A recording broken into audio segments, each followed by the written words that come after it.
Right, so you wrote a profile about him, obviously, as part of him signing. So you've done a deep dive into his history, as it were. As a player, what can we expect? Because I've done my own scouting report, which essentially just meant basically looking through social media, Brighton fans, and the Heath scouting report is apparently he's a really good player when he can be bothered, and he's going to shoot from 35 yards about 10 times a game. Yeah, I think that's probably a pretty fair summary of what people have said about him who watch him regularly. Latin flair on the pitch, Latin temperament as well. I think I've spoken to a few people that have reported on him and watched him regularly and said when the going's good, he's full of sort of swagger and confidence, and when the going's not so good, his shoulders can droop and he can get a little bit frustrated. And there's been some frustration from Brighton fans that he will, because he's scored these two cracking goals in his debut season for Brighton. Go and have a look at them if you haven't already. The goal against Chelsea that kind of really announced him on the scene, sort of 35 yards, rocket into the top corner.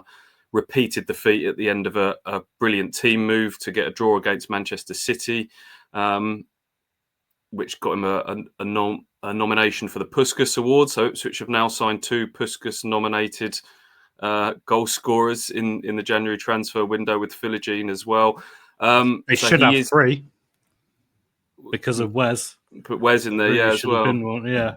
Yeah, so I think there was then a feeling that he's maybe trying to do that too often, but Ipswich need some difference makers, some X factor in this relegation fight. Someone who can, I would imagine, not go straight in as a starter, but someone who can come on and do something out of nothing. And obviously, you know, he's come here to play. I think it's pretty clear that he's pushed for this move, that he's not happy about not playing so much this season. He was on course to become a regular starter for Brighton. As I say, he came over quite young, built into his debut season, scored those goals. Then he had a really bad knee injury and was out for 6 months, and that's just kind of put him back a little bit. And he's not quite fitted in with Hertzler.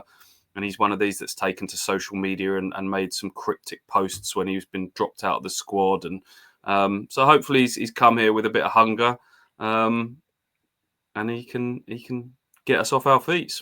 And he's another one that sounds like he's picked Town over other clubs, Stewie. I know there's been reports of actually over Man United, that kind of thing. But again, it's another one that's been sold on the project and McKenna's ability to kind of speak to players and explain exactly what he wants and how he's going to make them better. Yeah, I don't know how much we should read into these reports that, you know, apparently pipped Manchester United to him. He was seen as a potential replacement for Garnacho, and I think Dortmund have been linked and a few others as well. It's pretty clear that he's got a quite vocal agent that's been quoted several times throughout his career so far. I think there's a lot of noise surrounding him back in Paraguay. He's a big star back in his home nation as well. So I think there's a sense that he's felt a bit of pressure to deliver from back in his home nation as well. So a lot of noise around him, which has probably not been too helpful in recent times. But yeah, I think it was decided, I think Kieran said yesterday at the press conference, that he has seen Ipswich's reputation. Obviously, there's the link with Sarmiento last year and feels that this is somewhere that could develop him. Brighton obviously have got that trust in Ipswich, and yeah, all parties felt this was the right move. So hopefully it can be a match made in heaven. And the chant still works, doesn't it? The Sarmiento chant still works, just in suit. I was trying to work this out. You've got to really elongate the N part of Enciso, haven't you? Because we're one syllable short. Jeremy Sarmiento, and then you've got to go Julio Enciso. I reckon it'll work. You've got to elongate the N. That's the only way it works. I reckon it'll work.